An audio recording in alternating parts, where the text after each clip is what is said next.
Well, part of our What If Lenten series has been talking about what a church can do to respond and giving ideas of that.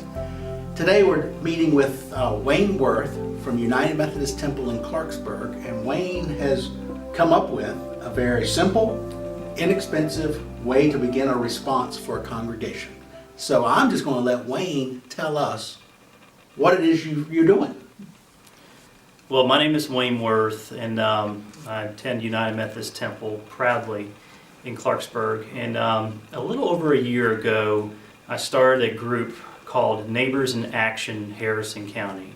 And it was in response to three drug overdose deaths that happened in the city of Clarksburg a weekend before.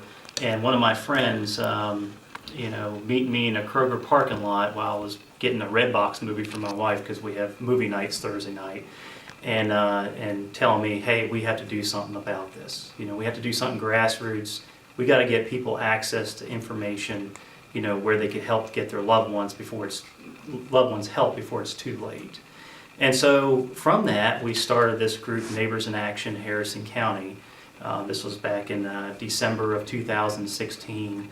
And we had a Facebook page, and we had flyers that looked just like this, and we started going door to door and educating our neighbors and empowering them with this information on where they could get their loved ones, their friends, or family members, or anyone that they know that's struggling with drug addiction help.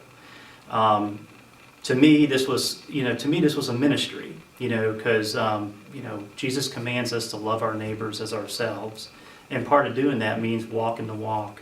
And being that reflection of Christ in the world, and going out, and especially with this opioid epidemic and this drug epidemic, going out there and empowering our neighbors, not only with information, but love and hope too.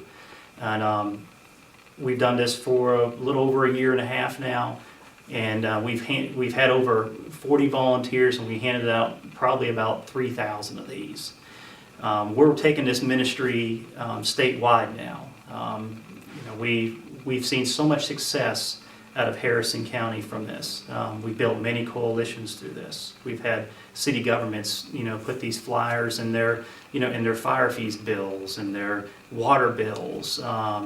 This has really taken off, and we wanted to spread the love and spread this ministry, statewide to every county. We just started on March 3rd in Upshur and Barber counties, and we had 30 volunteers, and we handed out 450 of these flyers, in a span of 4 hours. So this is a great opportunity for every church in our state. If you want a simple, ministry, going out and reaching out to your neighbors, and also addressing probably one of the biggest problems, in our society today, which is the drug epidemic. This is a great way to do that. This is a great way to be a reflection of Christ in the world, and Christ in your community, is through really reaching out to your neighbors and loving your neighbors through this information. What type of information is on the flyer? The information that we hand out, I always ask people this. I always ask people this question, Barry, and I'll ask you. If I was your son and I said, Dad, I'm struggling with heroin addiction and I need help, and I'm ready to get help. And if I don't get help right now, the only way, I'm going to deal with these withdrawals is going back out in the street and using again. Would you know how to help me right now? No, would not. And that seems to be the consensus and the answer of many folks that we go door to door. That's why this flyer is important. This resource here, this 1-844-HELP-FOR-WV, and that's 1-844-435-7498, can save somebody's life. When you call that number, when I'm ready for help, and you call that number, the person on the other line was once in my shoes, and now they're in recovery. They know where I'm at. They also have access, to every treatment center, every detox center in the state of West Virginia. And they know what insurance they take. They know if they don't take insurance, that sort of thing. So if I have insurance and I'm talking with them doing a short intake with the 844 number of people, then they could possibly get me into a treatment center out of state. If I don't have insurance, there are grant-funded programs where they could get me into detox within 6 hours. And if I don't have a ride, they will provide me with a ride. That's why this 844 number is so important, and we put it as the biggest, boldest number here. Now, after I do, a few days of detox, I may go into a 28-day program afterwards. And after that 28-day program, I go back out into the community again. Well, when I go back out in the community, I'm going to need a lot of support, and not just Barry, my dad, can give me that support.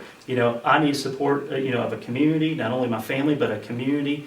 And there are Celebrate Recoveries that you can go to, which is a Christ-based 12-step program for any kind of hurt, hang-up, or habit. Of course, a lot of folks go there who are struggling with addiction, to get that sort of recovery and help. But they not only build relationships with positive people that could get them access to more resources and back on a positive path, but they get a better relationship with Christ. And with Christ, anything is possible with this. And so there's a lot of support. We also have, we put on our flyers here, we have a craft group. And craft is a national program. I don't know the acronym, I don't know the real words for it, but the thing is, what they do is say if I'm your son and I'm struggling with this addiction, you're going to be pretty stressed out about that. You don't know if I'm going to be back out on the street and stuff. You need support too. And that's where this craft program could come in and really help parents or help loved ones that have a loved one that's struggling with addiction, where they could get that support and talk to other parents, who are dealing with some of the same things that you would be dealing with if I was struggling with addiction, as a support group, and you could strategize, come up with ideas, ways to communicate with me that work, best practices. Nar-Anons do the same thing. And so the thing is, without that information, Barry, how are you able to help me?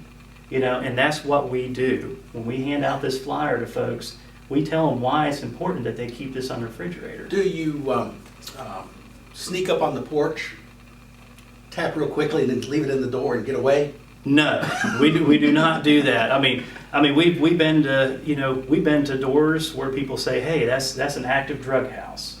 We knock on those doors. And the thing is, we don't knock on those doors and say, hey, you need to stop. We go up there and we say, hey, I'm Wayne, I'm your neighbor, and I'd like to give you this. We're with a group called Neighbors in Action. And if you know of anyone that's struggling with drug addiction or anything and they really need some help, please call this number here for them, or have them call this number when they're ready to get help. But we also tell them too, we say, if you've seen any suspicious activity in the area, we also have tip line numbers. And sometimes, I kind of jokingly, if I approach a door where there's, it's a known drug house, I'll tell them, I'm like, and it's kind of a fib, but I'll tell them, I'll say, well, we've talked to 11 neighbors, and matter of fact, we empower them with this tip line here. And I said, we hope, it says, and they're ready, they know where the drug activity is, and they're ready to call these tip lines. So I hope you are too, if you see any. And they get really nervous because, one police officer can't, they know where that one police officer is, but they don't know where those 12 neighbors are, watching them. But yeah, it's such a great opportunity, for a church to make this as a part of their ministry, because, this is really where the rubber hits the road. This is really where being a reflection of Christ in the world will have a real big impact. And we have to take our message beyond the four walls, within the church, and we need to bring it out there in the community. And this is one way, with this drug epidemic. This is not only a statewide problem; it's a national problem. Absolutely. And this is a great way, for a church to make this as part of the ministry. Let's talk about the grant process and the money that's involved and the staffing that you have in this huge organization. Well, there's no grants, there's no organization. And there's no money. So and we keep it that way. And the reason why we keep it that way is because we're just concerned neighbors that love our neighbors. If you're doing a ministry, you don't need money to do a ministry. Maybe some ministries you do, but this one you don't. I could literally print out 2,500 of these, with a toner cartridge, and it will only cost me $10 to do it, with the paper and the toner cartridge. So for me, I really don't need any money. All you need is I always say, always ask 3 questions in doing Neighbors in Action, doing this sort of ministry. I say, one, are you able to walk? And if you're able to do that. Two, do you have a printer? Are you able to print stuff out? Great, I'll send you the template to all the resources in your county. And three, are you ready to be a reflection of Christ in the world and really reach out to your neighbors with this and have a real conversation with each neighbor and challenge them to keep this? And really, it's that simple.